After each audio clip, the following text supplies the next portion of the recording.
어제 주일날 설교에서 부흥에 대해서 이야기를 했습니다. 그래서 이번 새벽 한 주간은 성경에 나와 있는 부흥에 관한 설교를 좀 여러분과 나누려고 합니다. 감찰하다는 뜻의 이 미스바라고 하는 이 말은 우리에게 익히 잘 알려져 있어요. 미스바 대성회 이런 집회들이, 이름을 가진 집회들이 종종 있습니다. 사무엘이 이스라엘 백성들을 모아서 이 미스바에서 금식을 선포하고 대성회를 열었습니다. 그래서 진정한 회개 운동이 일어났어요. 그리고 그 결과로 이스라엘을 오랫동안 괴롭혔던 블레셋, 이 블레셋의 억압으로부터 이스라엘이 벗어나게 되고, 그리고 다시금 평화와 행복한 그런 삶을 회복할 수 있게 되었습니다. 그래서 우리가 이것을 한번 좀 살펴보도록 해요. 이스라엘이 여기 미스바에 오기까지 하나님으로부터 멀리 떠나서 죄와 우상으로 부패되어 있는 것을 성경이 우리에게 보여주고 있습니다. 그런데 그 죄의 원흉이 있어요. 이와 같은 엄청난 죄의 홍수가 일어나게 된 수도꼭지가 있습니다. 그게 뭐냐? 그 당시에 제사장이면서 사사했던 엘리와 그의 두 아들, 그들이 이스라엘의 죄의 원흉이었습니다. 당시 이스라엘은 엘리의 두 아들이 늙은 아버지 엘리를 대신해서 제사를 비롯해서 사사의 역할을 대행하고 있었습니다. 이들이 이스라엘의 지도자였죠. 그런데 타락한 지도자였습니다. 그래서 모든 문제가 여기서부터 시작이 됐습니다.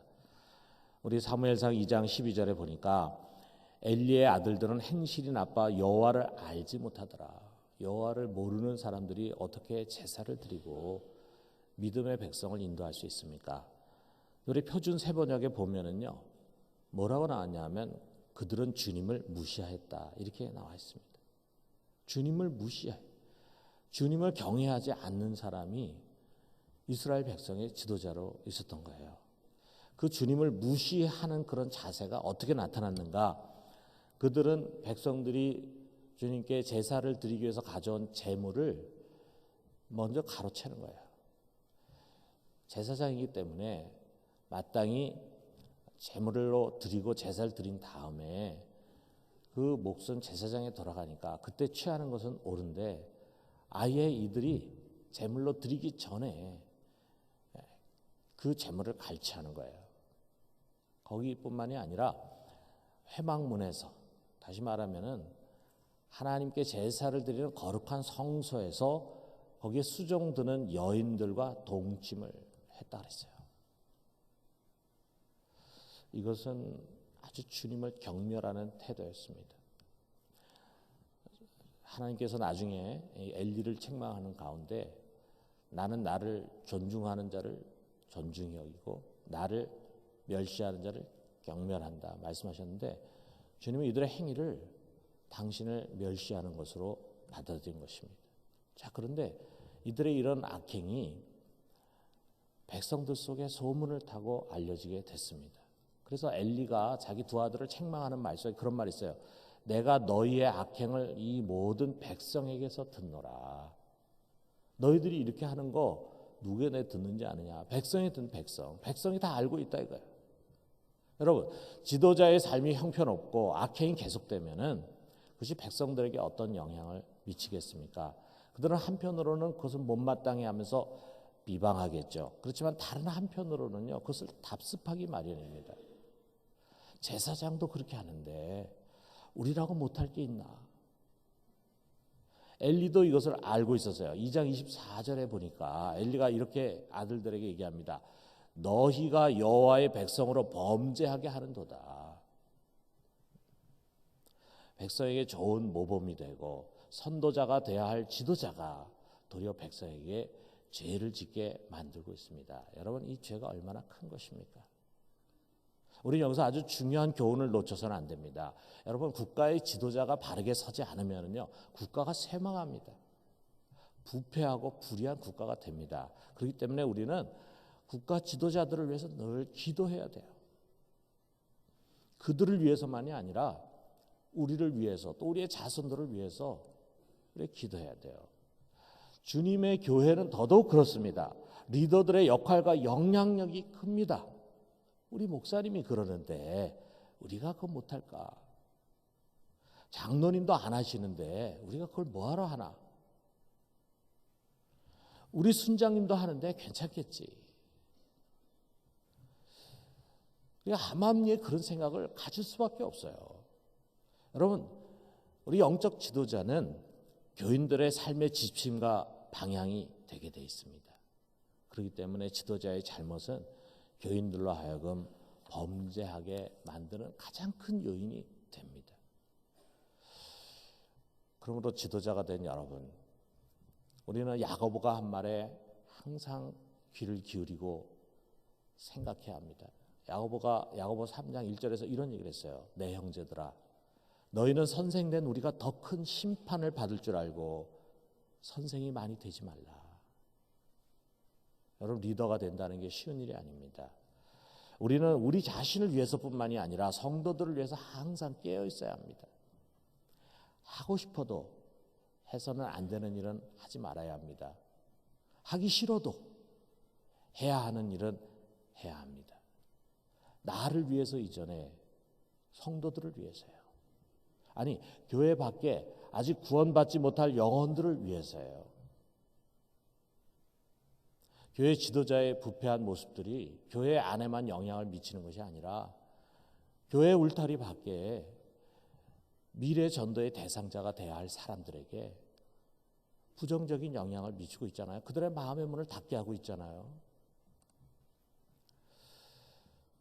그러므로 여러분, 우리 리더가 된 분들은요, 더 많이 기도합시다. 여러분, 교인들 속에 기도하는 리더로서 본이 되어야 합니다. 더 많이 말씀 앞에 섭시다. 더 많이 헌신합시다. 더 많이 절제합시다. 그것이 정말 주님의 몸된 교회를 사랑하는 리더의 자세입니다. 그리고 성도 여러분, 여러분 항상 교회 지도자들을 위해서 기도해야 합니다. 그들이 영적으로 살아야 교회가 삽니다. 우리 순장님이 영적으로 살아야 목장이 삽니다.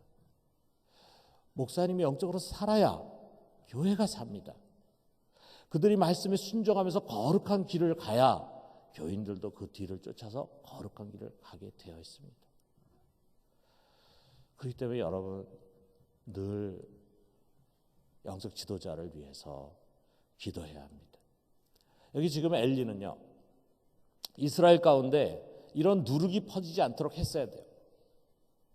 최고의 지도자로서 그것을 막았어야 돼요. 그것을 위해서 자기 아들이 할지라도 일벌백계로 잘라냈어야 합니다. 그런데 그렇게 하지 않았습니다. 하나님이 엘리의 문제를 지적합니다. 너는 나보다 네 아들들을 더 사랑하고 있구나. 이게 문제. 하나님보다 자식을 더 앞세우는 거예요. 그리고 결국은 어떻게 됐습니까? 그것이 자식을 위한 길이 아니었어요. 결국 이 죄로 인해서 엘리와 두 아들은 비참한 죽음을 맞이했고, 거기서 끝난 것이 아니라 이스라엘은 블레셋과의 전쟁에서 패배하면서 아주 곤고한 상황 속에 놓이게 됐습니다. 그로부터 20년 뒤에 미스바 성회가 열릴 때까지 이스라엘은 타락의 길에서 돌이키지 못하는 거예요. 한편으로는 하나님을 사모한다고 하지만 여전히 자신의 죄의 문제에서 벗어나지를 못합니다. 그들이 처한 실상이 도대체 무엇이었나, 그들이 무슨 죄를 짓고 있었나 라고 하는 것이 그들을 향한 사무엘의 명령 속에 담겨져 있어요. 3절에 보니까 사무엘이 이스라엘 온 족속에게 말하여 이르되 만일 너희가 전심으로 여호와께 돌아오려거든 이방 신들과 아스타롯을 너희 중에서 제거하고 너희 마음을 여호와께로 향하여 그만 섬기라. 그리하면 너희를 블레셋 사람의 손에서 건져내시리라. 그들 속에 우상이 깊이 자리 잡고 있었습니다. 아마 모르긴 몰라도 집집마다 바알과 아스타롯 신상을 숨기고 있었을 거예요. 드러내놓고 그것을 갖고 있지는 않았지만 숨기고 있었을 거예요. 자, 그들이 그렇다고 해서 제사를 안 드리고 예배를 안 드린 것이 아닙니다. 분명히 그들은 제사도 드리고 예배도 참석했어요. 하나님을 섬겼습니다. 그런데 하나님만을 섬기지 못하는 거예요. 드러나지 않는 곳에 그들은 바알과 아스타롯을 여전히 같이 섬기고 있었습니다. 사무엘은 너희가 이제 그 모든 것을 버려라. 그리고 하나님만 섬겨야 한다. 하나님만. 하나님과 바알 아스타롯 아니다. 하나님만. 여러분, 하나님만 섬기는 게 아니면 하나님 섬기는 것이 아닙니다. 우리 마음이 두 갈래 세 갈래 나눠져 있고 하나님보다 더 귀하게 여기고 그것이 자식이든 재물이건 명예건 간에 그러면 하나님 섬기는 거 아닙니다.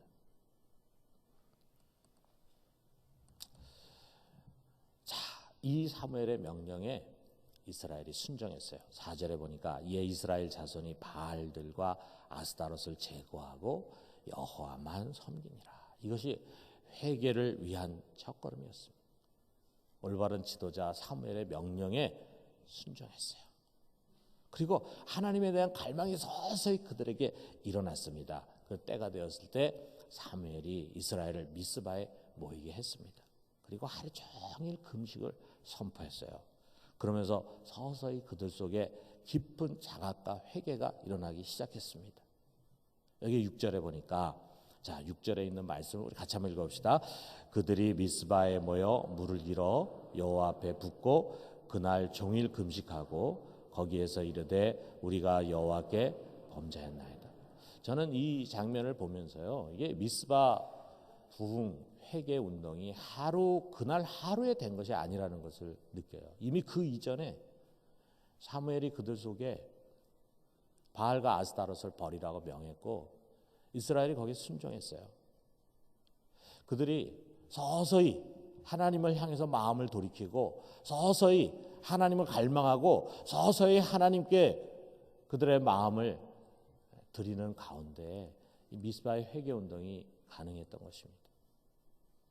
여러분, 우리가 서서히 그동안에 우리의 삶을 돌아보면서 우리의 삶을 하나님께로 돌이키고 서서히 우리의 잘못을 회개하고 서서히 우리가 바르게 서야 되겠다는 결심, 그 하나하나가 모여져서 결국 어느 순간에 부흥의 역사가 일어나게 되는 것입니다. 자, 이들이 말이죠, 이 미스바에 모인 그날 종일 금식을 하면서 그들 속에서 나온 이야기가 주님, 우리가 범죄했습니다.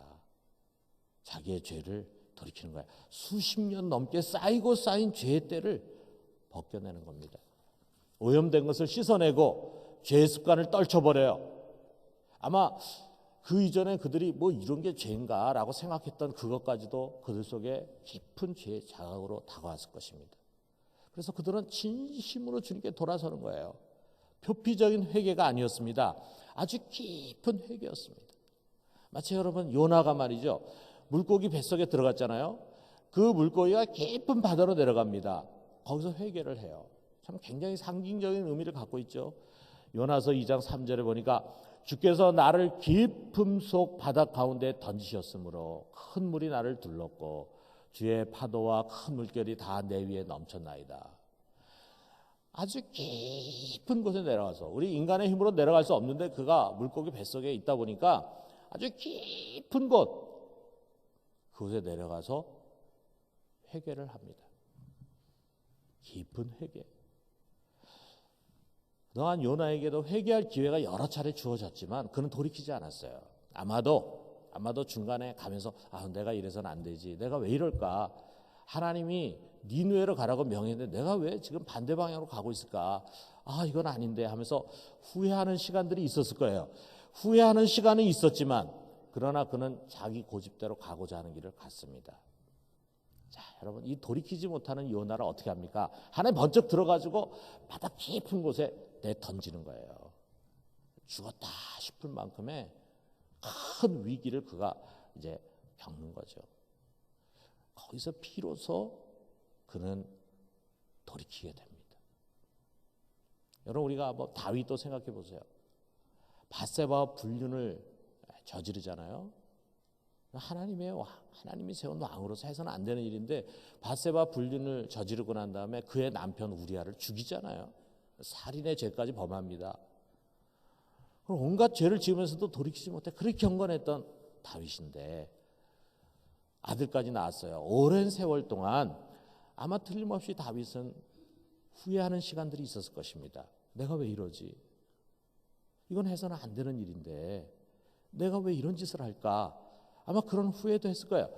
제사를 드릴 때마다, 예배를 드릴 때마다 자책감이 찾아왔을 것입니다. 그러나 회개는 이루어지지 않았습니다. 어쩌면 밧세바를 놓치고 싶지 않았기 때문일지도 모르죠. 밧세바에 대한 애착이 너무 강했을지 모르죠. 결국은 선지자 나단을 통해서 하나님의 책망을 받고 그의 아들을 잃게 될 것이라고 하는 경고를 받고 나서야 정신이 번쩍 들어 진정한 회개가 시작이 됩니다. 여러분, 이게 우리 인간이에요. 우리는 매일 회개 기도를 합니다.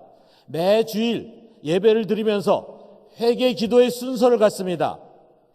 그러나 많은 경우는요, 그냥 그저 표피적인 회개입니다. 죄의 뿌리를 뽑지 못해요. 아니, 어쩌면 자기 죄가 뭔지도 잘 몰라요.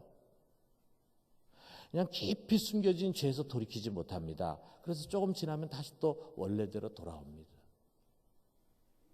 여러분, 우리가 성경을 통해서 봐도 그렇고 우리 자신 통해서 봐도 그렇고요. 정말 진정한 회개, 죄를 뿌리채 뽑는 깊은 회심은 우리 힘으로 하지 못합니다.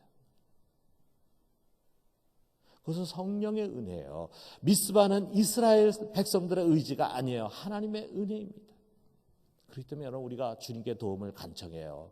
성령께서 나의 눈을 열어서 나의 숨겨진 죄의 실상을 보게 해 주옵소서. 숨은 허물에서 벗어나게 하옵소서.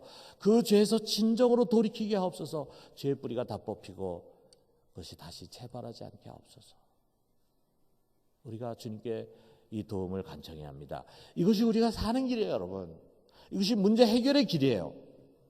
어쩌면 우리의 힘들고 어려운 문제가 해결되지 않는 것은 내가 죄에서 돌이키지 못하기 때문일지도 모릅니다. 그게 다는 아니겠지만 우리가 당하는 모든 고난이 원인이 죄라고 우리가 이야기할 수는 없겠지만 어떤 고난은 죄로부터 오는 것입니다. 그런데 그 죄를 돌이키지 않아요. 그 죄를 깨우치지 못해요. 여러분, 여기 보십시오. 미스바에서 참된 회개운동이 일어난 가운데 어떤 일이 일어났습니까? 그들이 진정으로 하나님 앞에 돌아오니까 오랜 가시와 같은 오랜 고통과 아픔을 안겨주던 블레셋이라고 하는 이 가시가 그들 속에 뽑혀나가는 거예요.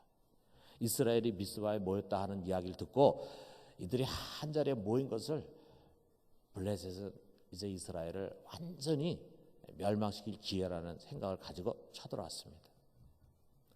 그러나 회개하고 돌이킨 이스라엘에게 이제 하나님은 에베네셀의 하나님, 도움의 하나님이 되셨어요. 그래서 이스라엘이 아니라 하나님이 블레셋과 싸우십니다. 여러분, 그러면 다 된 거 아니겠어요? 우리가 우리 문제를 가지고 씨름하는 것이 아니라 하나님이 우리 문제를 가지고 씨름하시면 문제는 다 해결되는 것입니다. 하나님이 블레셋과 싸우시는 거예요. 사무엘이 어린 양을 가지고 제사를 드릴 때 하나님이 큰 우레를 보내가지고 블레셋을 어지럽게 하셨습니다. 그 틈을 타서 이스라엘이 공격을 해가지고 대승을 거뒀어요. 몇십 년 만에 승리입니다. 몇십 년 만에. 몇십 년 동안 블레셋 이겨보지를 못했어요. 몇십 년 만에 승리.